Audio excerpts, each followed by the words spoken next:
Oh, okay. Hello, hello. I think this is on now. Yes. Hello, everybody. Happy Friday. Um, it is Friday. I was gonna do so. It's been a while since I have done a live stream, and this one took a little bit to set up.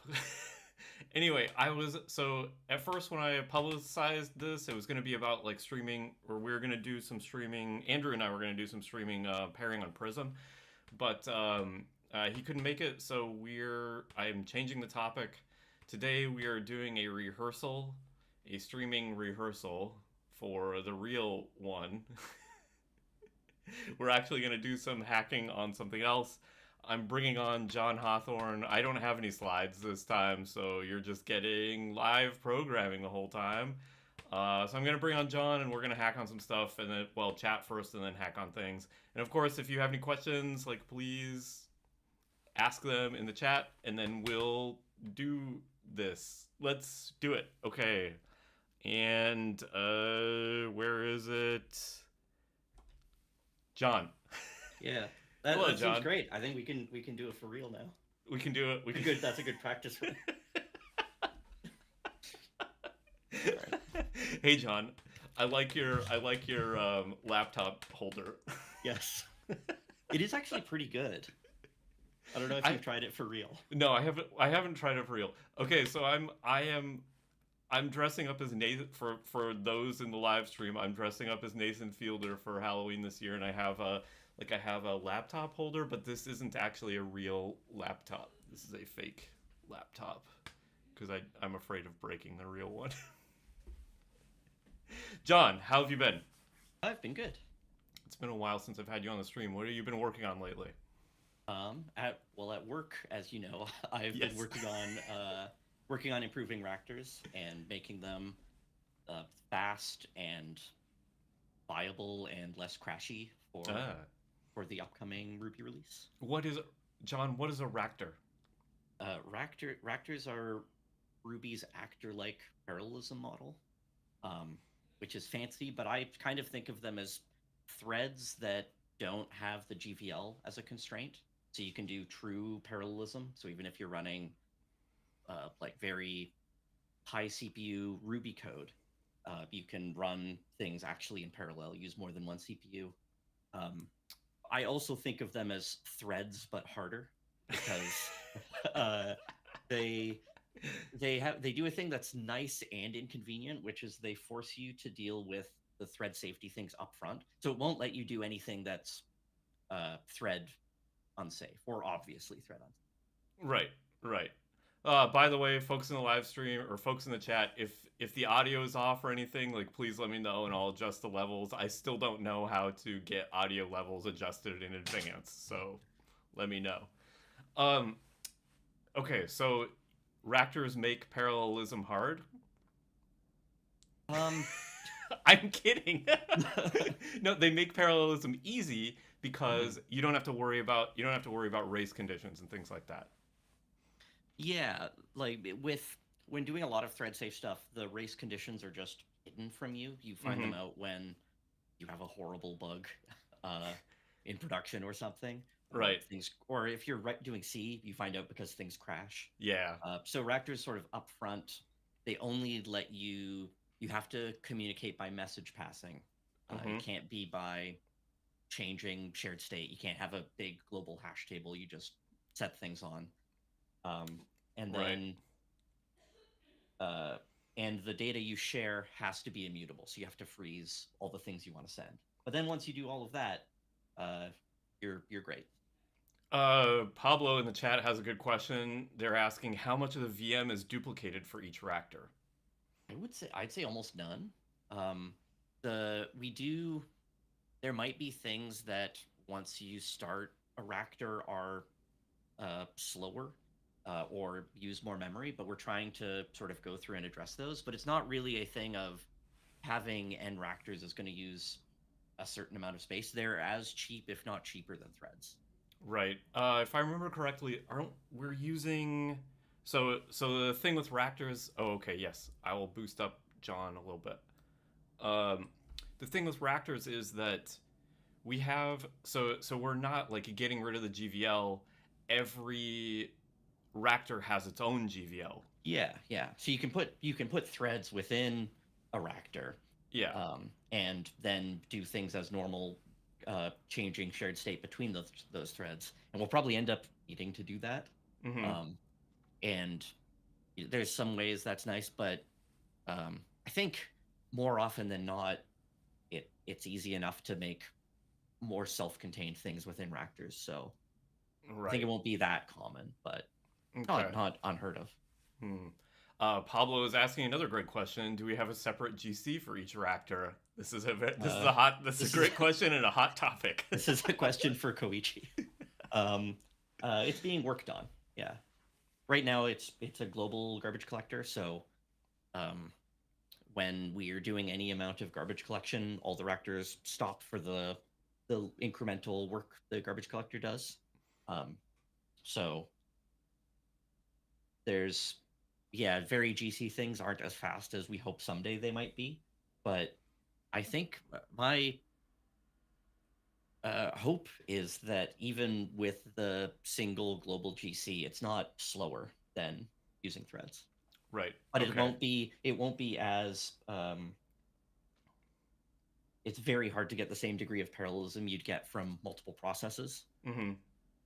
So that uh, that's not a thing we're likely ever to get to do. But it will, because there's always some shared state Mm-hmm. that will need synchronization and other things. But uh, we expect it. I think it's better than threads now, and or as good as threads now for garbage collection, better than threads for other things, and then hopefully in the future it will be even better.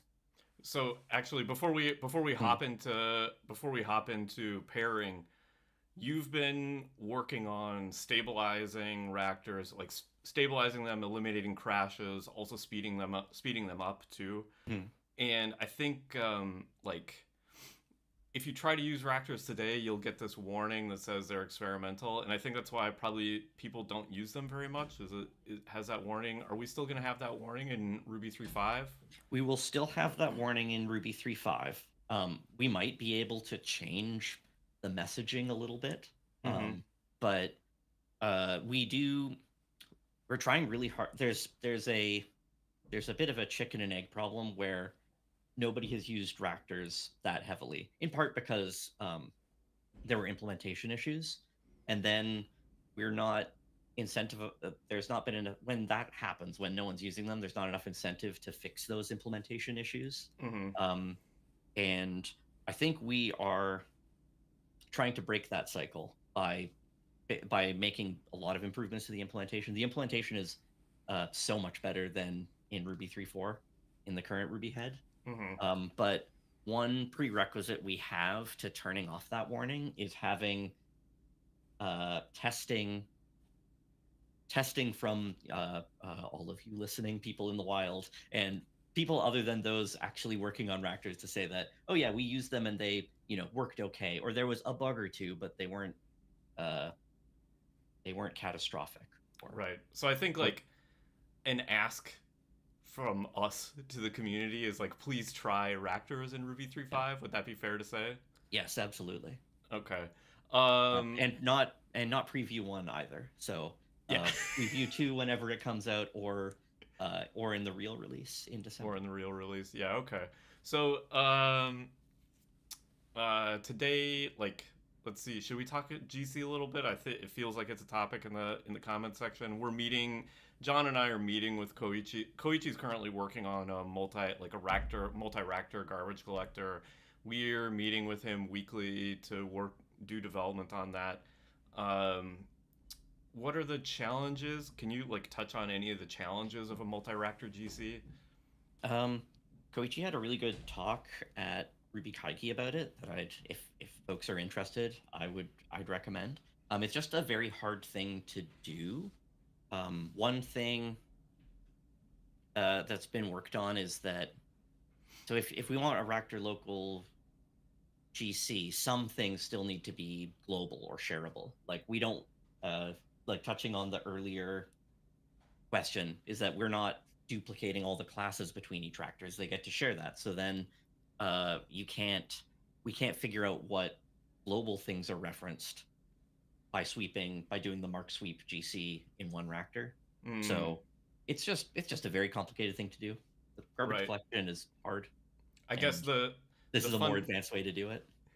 The fundamental issue is that multiple Ractors can share the same references to things, and we need a way to figure out like what is actually alive. Mm-hmm. So you couldn't do it fully in parallel because maybe one Ractor is referencing a class or something, and another Ractor isn't referencing that class, but we need to make sure that it stays alive. That type of issue. Yeah, that type of issue, and then debugging.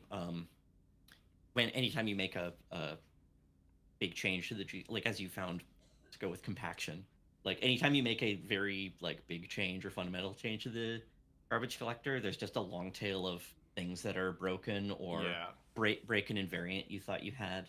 So I know a big effort Koichi's going through is finding that, like we were talking about the frozen shareable objects. They are only shareable if they only reference other shareable objects. But then we have some things that break that assumption. Like classes, yes. Like classes, because you're allowed to put non-shareable, like classes are shareable, but you're allowed to make non-shareable things in instance variables. You're just not allowed to access those instance variables from another Ractor. So figuring those things out, I think. All right, so I guess let's get on to writing some code. I was thinking today, I think a thing that would be fun for us to do is to work on a Ractor, like try to implement a Ractor-based web server. Yeah. I think that's a fun exercise. I've tried it, but I want to start over. I also don't want to give the impression that to use a Ractor, you need a Ractor-based web server. The way we're intending to use them at work is by having our existing, Unicorn, Puma, Falcon, whatever, and then just starting Ractors within them to do work for us. Even, I think most often we want to start one within a request, get it to do a little bit of work, and then shut it down by the end of a request, just because that's easy.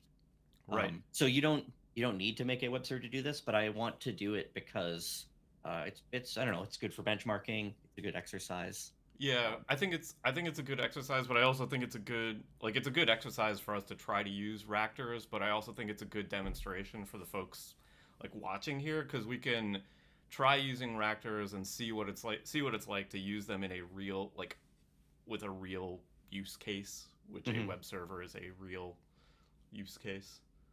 So yeah.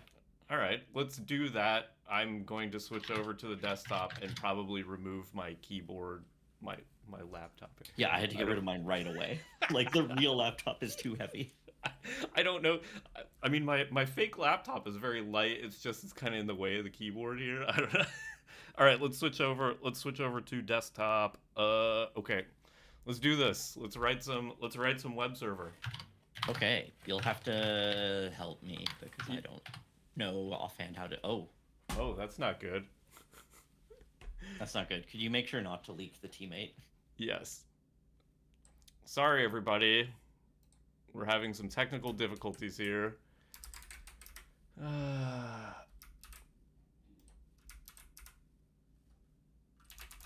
Okay.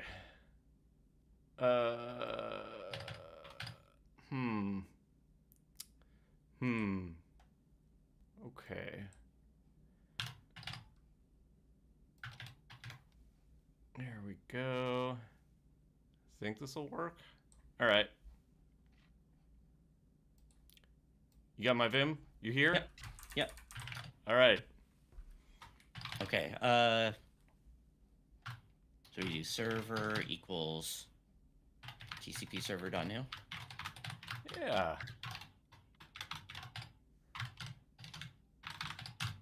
Hopefully I don't have anything else on 8080. Seems good. What is TCP server? TCP server is just, that's built in, right? I think so. Probably have to require socket. Probably. And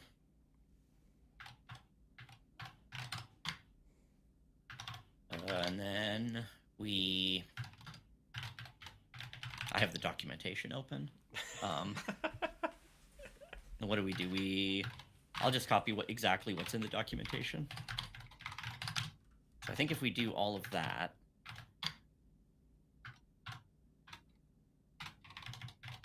so we make a server, we accept from the server, which should give us an IO or something. Mm-hmm. We print the current time to that, and then we close. Oops. If we do that, and then we Telnet. NC localhost 8080. Nice. Yeah. All right. So now we got a server. We got a server going, but no Raptors. Server going, no. Yeah, we could start by doing we could Raptorize this, I guess, before going a full HTTP. Sure. So one thing I found right away the last time I did this is so we're not allowed to share. We have to think about very carefully about what we want to share. Yeah. Do we so if we were doing a thread type thing, we could. It could be.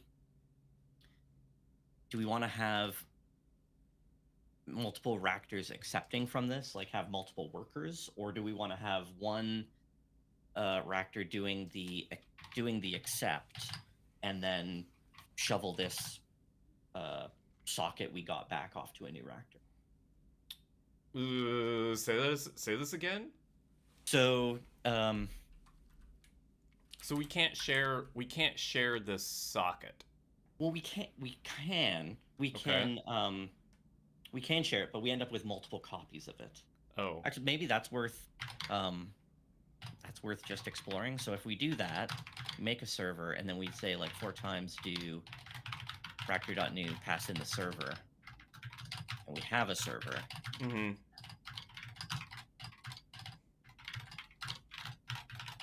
And we can print it. It works. We get. Oh, interesting. Different copies. Multiple copies, yeah. Okay. I see. We get multiple copies of the same thing, and I think they might even have different file descriptors. Oh, okay. It's fine. It just dupes them. Okay. But let's instead go full Raptor mode, and we'll just have a accept Raptor. So this Raptor is just going to be our accept loop? Yeah. Okay. And we can do while.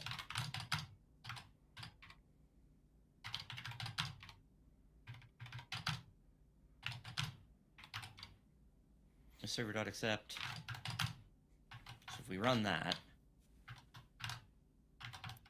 and Ruby-W0, get rid of the warning. That's how to put Raptors in production mode. -W0. Yeah, so now we see that we got that new socket out of there. So it's TCP socket, not TCP server. And then I suppose what we can do is make a new Raptor for the request itself.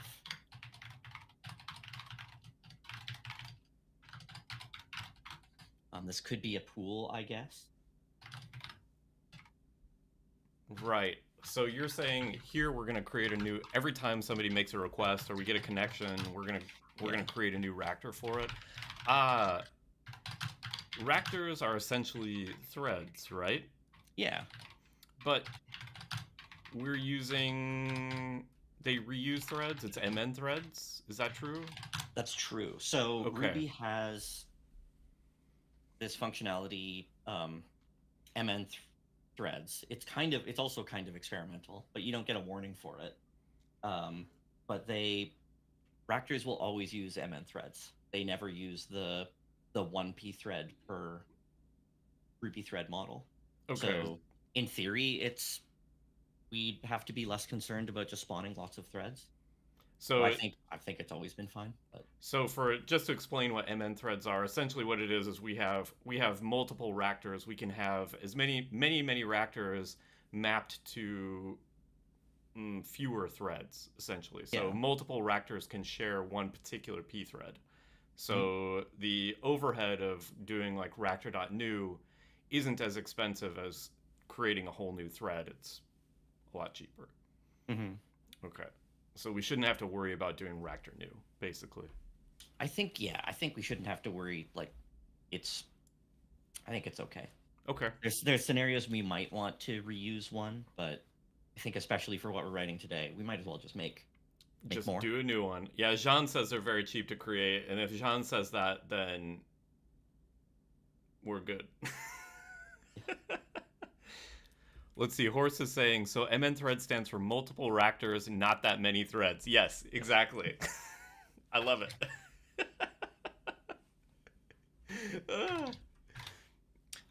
What's the hack? Do you remember the hack you can do? Isn't there a, like, you can get RN? Yes. To get yes. something like this? I forgot what it is. It might be reline. That's got to be it. Something. Is it gets? Yeah, that's got to be it.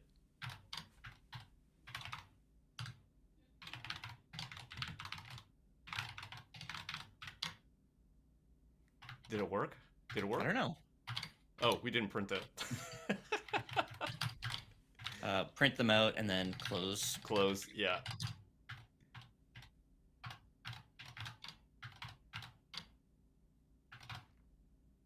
That seems pretty that good. was not it. What do you mean? Oh no, that is it. That is it. Yeah, that's exactly it. We got the whole request here. Wow. Okay. Yeah. Got the whole thing there. Great. Great. Perfect. Okay, so for those of you at home, this hack This right is how you here rate a is web like, server. yes. You can say like, give me all the data up until this particular thing, and we're saying, hey, we want the RN for the end of the request. Hmm. Great, love it. Okay. Then I guess we probably want to start responding. Yeah, is that yeah, sure. Yes, let's do it. Put hello world. I don't know. We probably want to like. I don't remember what HTTP looks like. I'm having a sudden. Oh right, I forgot. Sudden, what does it look like? So, looks like you say HTTP 11 200. Okay. Content type. Maybe. I guess only the OK is what's necessary, probably, and then an RN. You might need some headers, yeah. Let's see the least we can get this working with.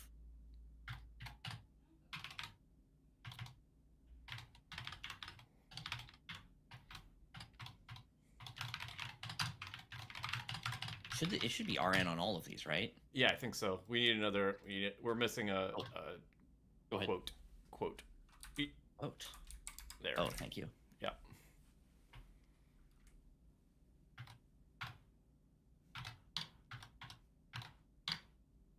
Didn't quite. Not good enough. Let's try -V. No chunk, no close, no size. Okay, so we probably got to tell it the size, or say connection close or something. I don't know. Oh yeah, connection close is a classic thing. Or that's if you say 1.1, you're supposed to do that. Yeah. Let's do that.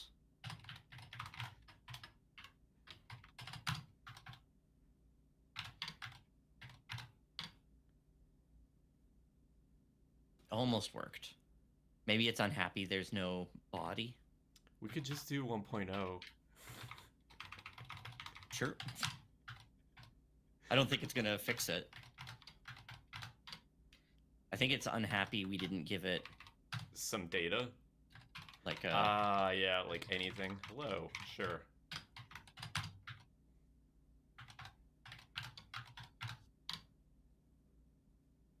It's almost something. That's something.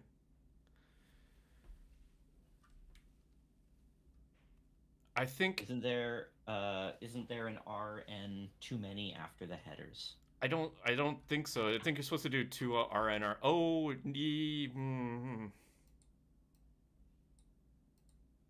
is there? I can't remember. Does it need to be? Oh yeah, there might be too many. Yeah. Sure, let's try it. All right. Somewhere we definitely have too many. Yes. We could probably start working on giving it a real content length. Sure. Let's curl example.com again. Oh, that doesn't have a content length. Yeah, what's up with that? 1.1, okay, content type, last modified, date, connection, keep alive. We definitely don't need most of those. No. Oh, I know what the problem actually. This is one of the problems we run into, which is that because we accepted here, we actually have 2 copies of the socket, and I think we don't close it until they're closed everywhere. Oh. Does that make sense? So like, okay, so when we're done, the reactor will continue. Oh my gosh. Yeah. Okay, so to be clear for everyone on the live stream, this S, when we passed the socket into reactor.new, it copied the socket. And we closed one side of it here, but then this side down here, like, we got to close it again because the file descriptor's still open. Yeah, I mean, let's find out. Let's try it. It's kind of a bummer. Yeah. Oops. Oh, it's goodexample.com works. There we go. Hey, there we go. So that seems fairly reasonable. Yeah. Yeah, so I've wondered, like, the passing a socket is awkward. There's also, if we, there's ways we can move the socket, but I kind of don't want to do that. Another thing I've wondered if we should do is, isn't there a, like, sys accept? Yes. Or something like that gives you the FD? I mean, you could... Is there? We should check. So. Let's go look. Or just try calling it. I don't know. Yeah. Or here we can do it in IRB.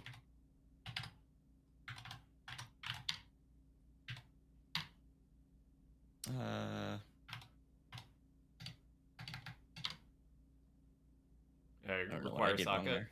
You gotta require socket, probably. If you sys accept, that just give you an int. Nice. Yeah, I think it just gives you an int. Like, that seems kind of convenient. Could do that.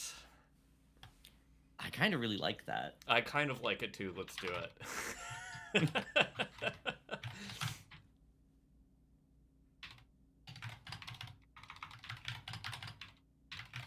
then I think we have to do, like...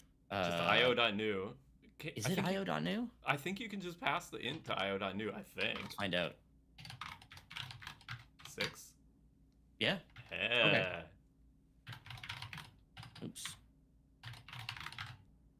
I almost just typed io.new 6. Jean says from FD. Jean, what's the from difference FD? between from FD and new with the ID? Also, we need to assign this. Yeah, that looks right to me. Or FD. What is the difference?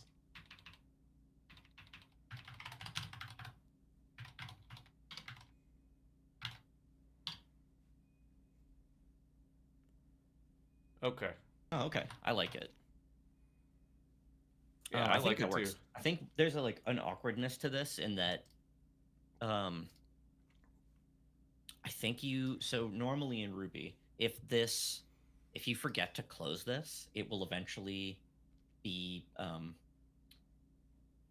if you forget to call this s.close at the end, like, it's really important to call this, because if you have a limited number of file descriptors. Yeah, there's a potential for leaking file descriptors in this case, right? Yeah, and leaking file descriptors tends to be more painful than leaking memory, even because the limit by default is really, really tiny. Right. We'd have to do like ensure. Ah, that's a good call. I do also think, can we can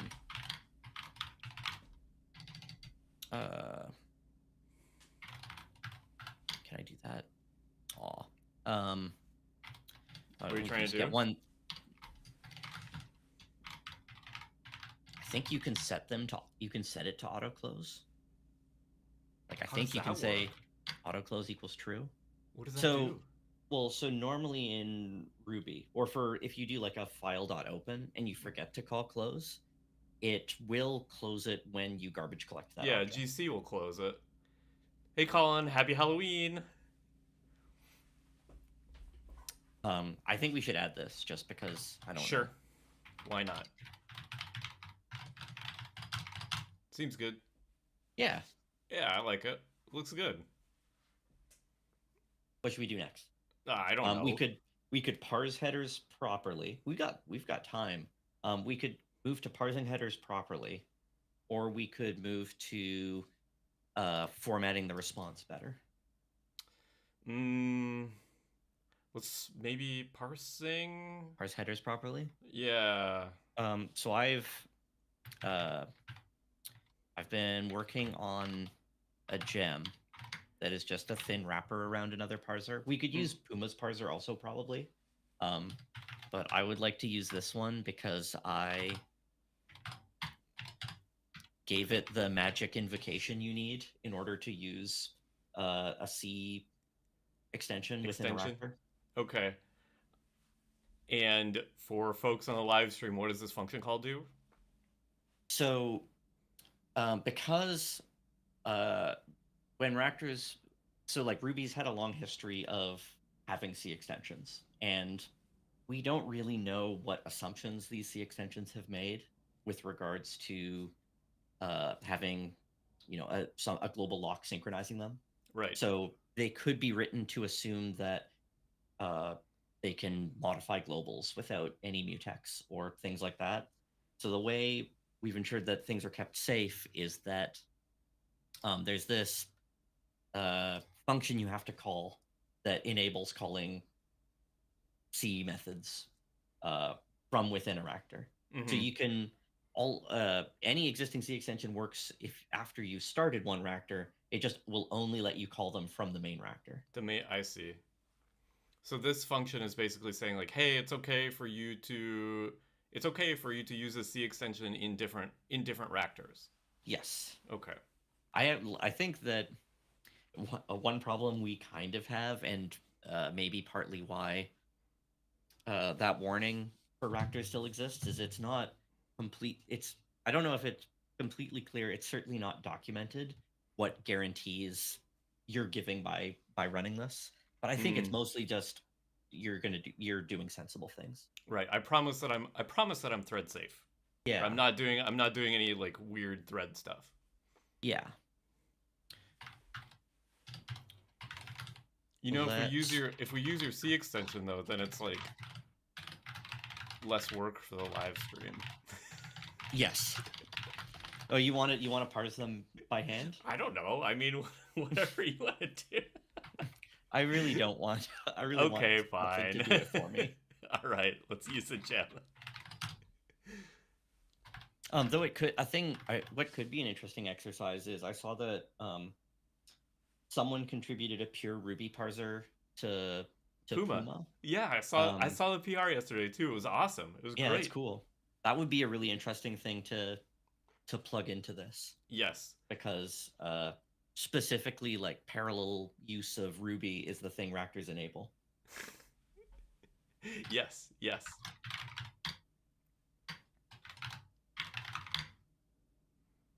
Oh gosh.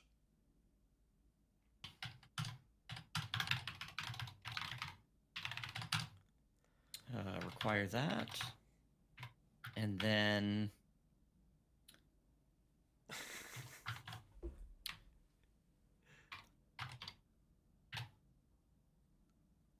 let's just print parse HTTP env headers.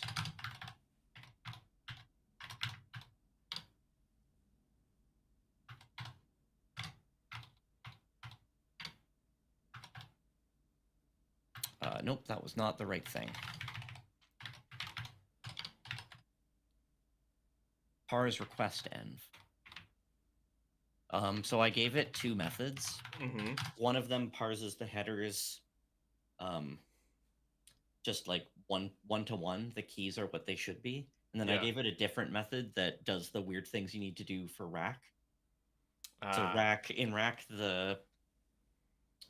um there's a few things like I forget exactly what they are, but there's a few headers that almost all the headers are prefixed with all caps HTTP underscore, Yeah, except certain ones. This is except a like two or CGI, three. like this is like a Yeah, CGI holdover, it basically. it totally makes sense with history, but Yes. Actually, I got a dumb question for you. If you were reading in, so like, can you go back to the web server for a second? Mhm. Here we're doing this like headers.gets or s.gets blah blah blah blah blah. Like, Mhm.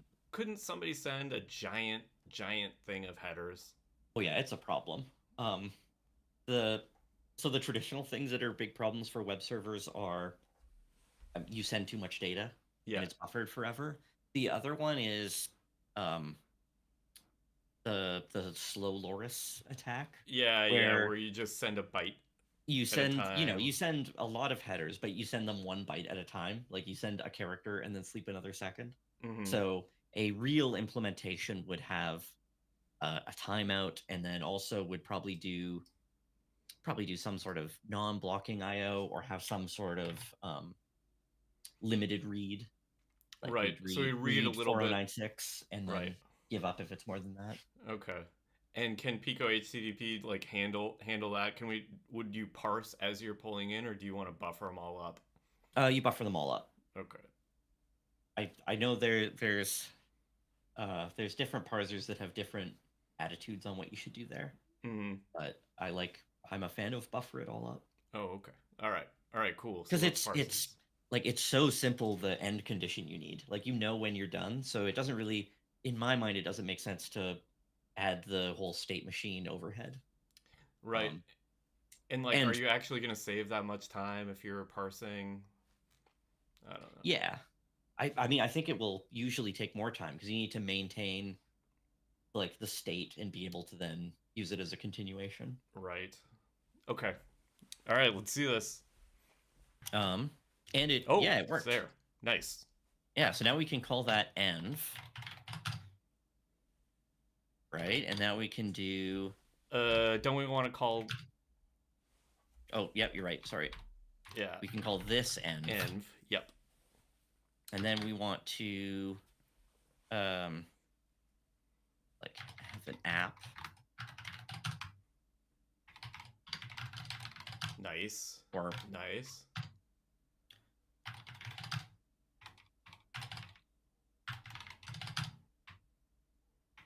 I wonder if that will work. We'll need this app to be shareable, otherwise it will be a disaster.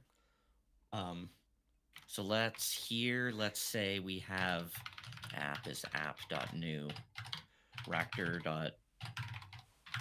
Ractor.make shareable. Horst is saying App.new. the stream is no longer about prison, but we're still parsing. Yes, I think like that's basically the job of most programmers is parsing stuff. Like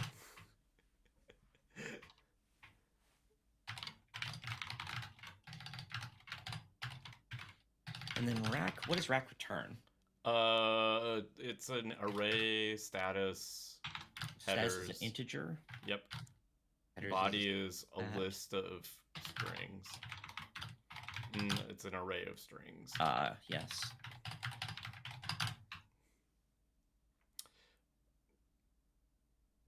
So, do we want to do lowercase app.call?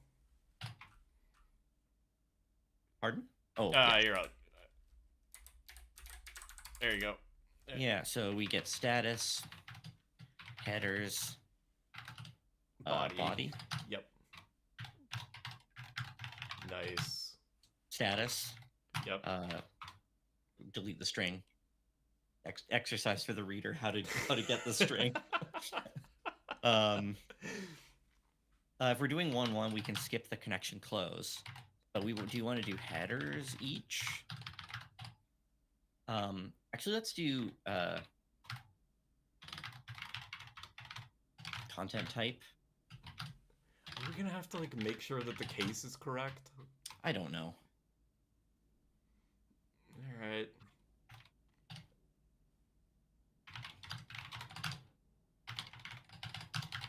Headers new key value. So what do you do? For each one, we print key Key colon value. value. Yep. People don't do this at home. This is, or do this at home. Just don't expose it to the internet. Yeah. And then we do body.each.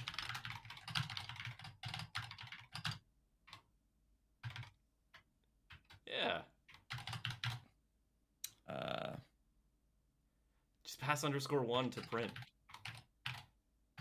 Print it. Ooh. Yes.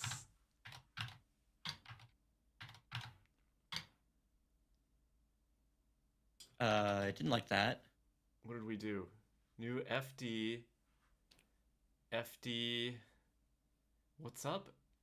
It accesses an outer variable app. Oh. What? Wait, let's see this. You gotta pass app to Ractor.new. Up here, yes. Yeah. Yep. And we've made it shareable down there. Great. Did we? I think I did, yeah. Okay. I missed here. that. Nice. Okay. So what does make shareable do? Make shareable will ensure that the object is shareable by depending on the version you use, copy, or it makes sure it's frozen and that every object it references is frozen. So the entire object graph is frozen, the thing that you pass in. Mm-hmm. Okay. And we want to do that. We want to do that because otherwise it copies the app every time we pass it around between Ractors, right? Yeah, and that almost certainly will do unexpected things. Yes. Okay. All right.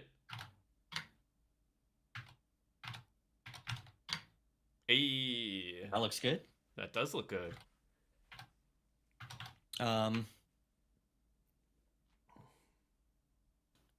That seems somewhat sensible. It does. Now what? We got a rack app. I feel like we're done here. Kind of rack. We're kind of done. So, we're kind of done. Would we like to? We could either add a middleware. Okay. Or we could try to turn this into a Sinatra-like application. Oh, let's try to do a Sinatra. Kevin Marsh asks, since it's rack compatible, should work with Rails, right? I guarantee this works with Rails.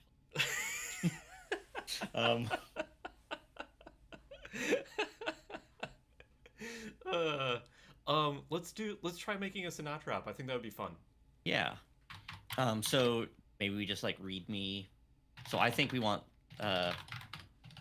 get slash do something that looks like this, right? Yeah. Let's have a return string. Yeah, I like that. Okay. So then we want self.get.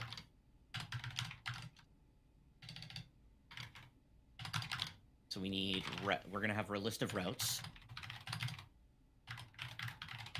And we're going to want to set the, like if we were doing this normally, we would have a block. Something like that. Request path is block. And routes could be a constant. Something like this. Yeah? Sure. Yeah, that'll work. How are we going to do... So, I guess a problem, though, is, like, that constant's not going to be shareable, yeah? Yeah, this... that constant's not shareable. I expected this to crash more, but I think it's because I'm not doing anything. No, you're not. If we, instead of this, like, our call needs to actually say routes, like, text is routes, we got to get the path from the end, which I already forgot what that was. The path was path info? Sure. Path info.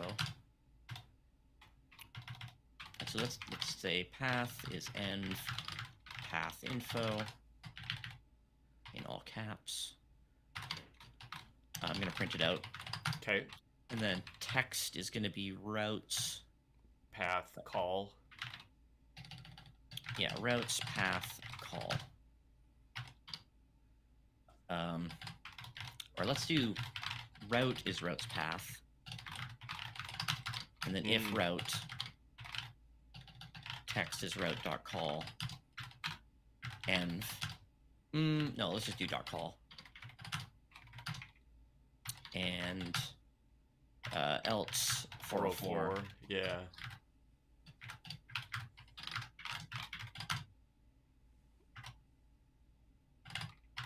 P text.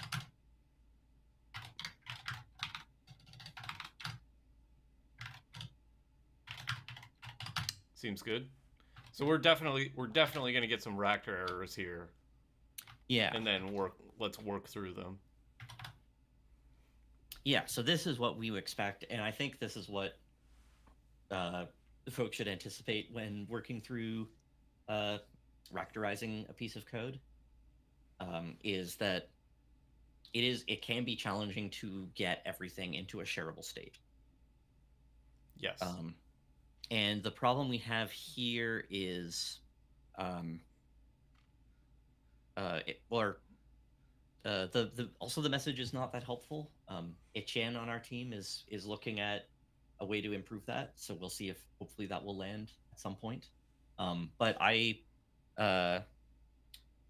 you often just, the technique I've used is just kind of dig. Just we know that it's this constant, so then open an IRB session and figure out what you have to call so that make shareable on that doesn't crash. So in this case, it's our routes hash. Yeah. And we're gonna have to freeze that hash, so we need to figure out a good time. Like when do we freeze it?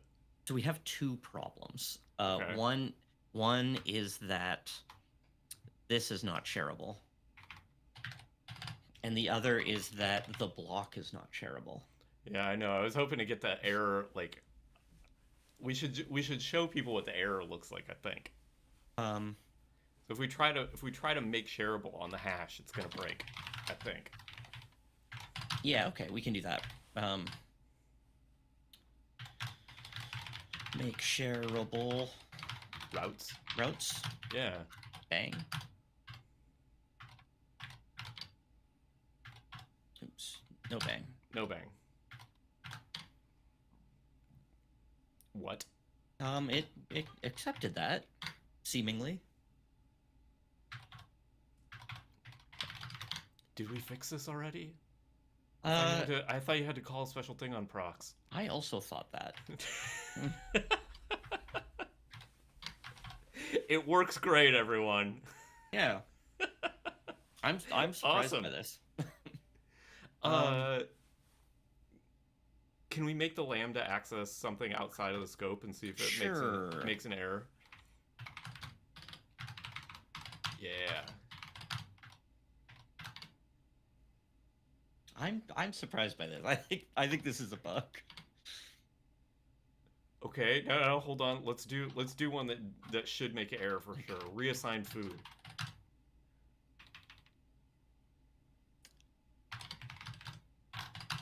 Yeah. There we go. Okay, I get it. Okay, it's fine. That's fine. I don't get it, because Why this is that shouldn't have fine? worked. Why not? Because this isn't. We don't even have frozen string literal. Oh man, that's a good point. Okay, that works. Maybe we do.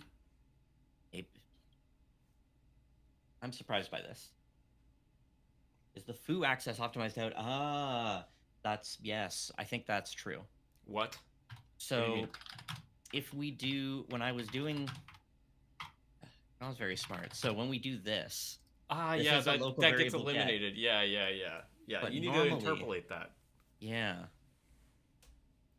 Well, it's not the interpolation. It's that is just a local variable access, and it doesn't do anything. Right. So this though, do we get an error if we do this? Yes. Refer to unshareable object. Okay, fine. But if we turn on frozen string literals, it's gonna work? I think if we turn on frozen string literals, it will work. I think this is like awkwardness. Okay. This is that awkwardness of that like how early in the parser we detect that, oh, you're like the reference to that variable gets removed. Yes. Okay. Well, it's in the if I remember correctly, it's in the compiler. We check whether or not the return value is used in that case, and it just gets rid of it. Mhm. But I think we should like for educational purposes, I think we should talk about lambda shareability between ractors. Yes.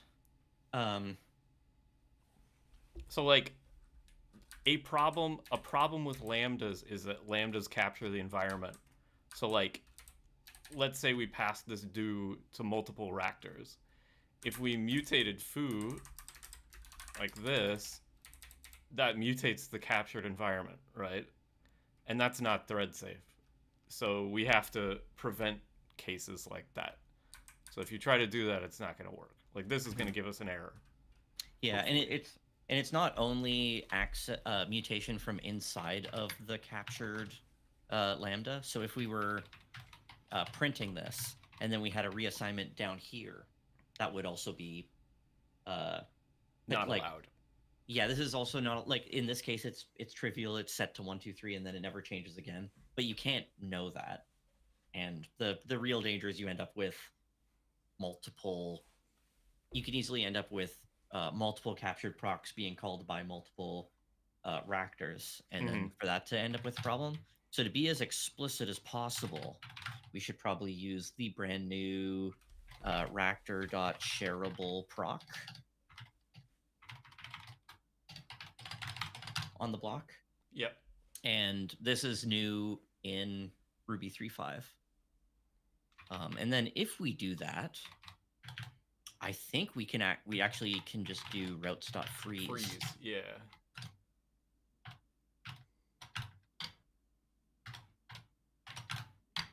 Nice.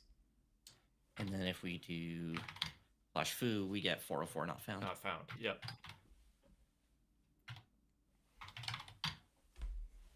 Nice. So the entire point is that we need to make sure that any data structures that are being read, like any global data structures, are completely read-only. Yeah. And shareable proc allows us to do that specifically with procs. And then other data structures, we can just freeze them, or we can call ractor make shareable. Mm-hmm. Nice. Okay. All right. What's next? We got 6 minutes, dude. Let's add some state into this, I guess. Okay. Like state? What do you mean? I don't know. Like we have to do something. Like I was thinking we could do increment. Hit counter. Yeah. Yeah. Oh, right, let's just make a hit counter. That's easier. We could have like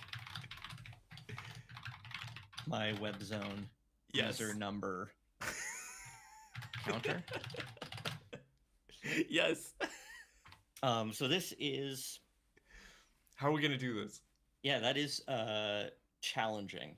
There is the easiest way I can think of to do this is we can use another ractor for communication. Like this is the actor model way you were supposed to do this. So sure, we can let's do it. Yeah, we'll do a counter ractor. Yeah. Hit counter equals ractor.new.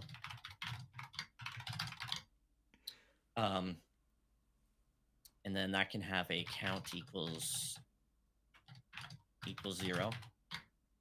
And then we want to receive a value to indicate that they want to increment it. Yeah, we're going to do like hit counter.send 1, right? To tell it that we want to get something from it. Like we want to say that like there has been a visit, right? That makes sense to you? No. I think we should just do like we don't send a number. I think what we should do is just be like anytime we ractor receive, we increment by 1. Because we have to send the value back somehow, yeah? Sure. Yes. Okay. Yeah, I see where you're getting there. Yeah. So we do Raptor.receive and then do count plus equals 1. Mm-hmm. And then we can print the count. Yep. So if let's just test this guy out. That did not work. You're doing foo/foo. We need to hit slash. Thank you. Oh, didn't like that. Because we didn't get a counter back.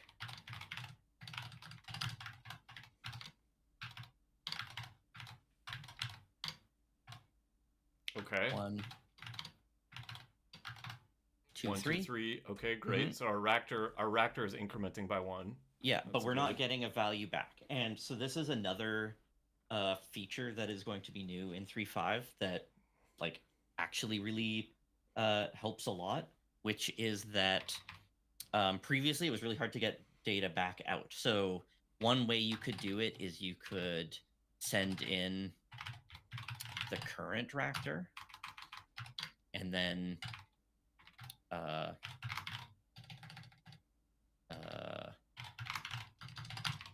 you could do this. So you could send the current Raptor into the hit counter. So you're sending yourself in saying, "Hey, give me a value back," or "Send a value to me, please," and then it responds to you with the value. Yeah, and that should still work. But there's a new nicety that's been added, which is rather than sending yourself, because that could have problems if you have multiple threads or if you want to talk to multiple Raptors at the same time. Right, because when you say, "Hey, I would like a value back," that value could come from anybody. Like anybody, anywhere could be sending you a value, and it may not necessarily be the hit counter that sends you a value back, right? Yeah. So now the brand new feature, which I've been enjoying using, is Raptor Port, which is a lot like a Go channel, if you're familiar with those, except that they're single consumer. So only the Raptor that creates this port can receive from it. Anyone can write to it. Okay, so we pass that port to the hit counter. Yeah, and then we should be able to do port.receive. And then... Oh, and then... Maybe not dash I. Yeah, or I want dash lowercase I. Hey! Yeah. Nice. And now... That's awesome. Yeah. It's actually really nice. I like using ports is very easy. I enjoy that. Yeah. Now we can benchmark it. And we're 209. Nice. All right, it's almost time. Let's head back to the thing. You and me. Okay. So it's almost time to finish our live stream. What do we want people to know about Ruby 3.5 and Raptors or Ruby 4.0? Actually, the next version of Ruby, what is the version number going to be? I don't know. That's above my pay grade. Actually, we just got a question. Pablo asked, John, since you're the parser guy, do you think that with Prism it is going to be easier to implement new syntax that would allow you to pattern match and unpack on method definition? I'm not sorry to say I'm not the parser guy. Yeah. I haven't touched I've barely touched either parser. You're an HTTP parser though. Yeah, sure.